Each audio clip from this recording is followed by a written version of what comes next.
95% من المدربين بيعملوا العرض البيعي بالطريقة الغلط، وده السبب إنهم بعد أول أسبوع من إطلاق الكورس بيحسوا بإحباط، لأن أغلبهم بيحاول يبيع الكورس مش بيبيع النتيجة اللي الكورس بيقدمها.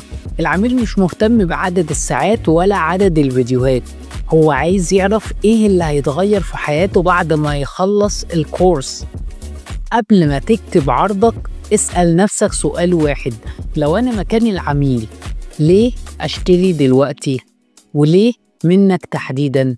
لو جاوبت السؤال ده بوضوح في عرضك هتبدأ تشوف فرق حقيقي في المبيعات.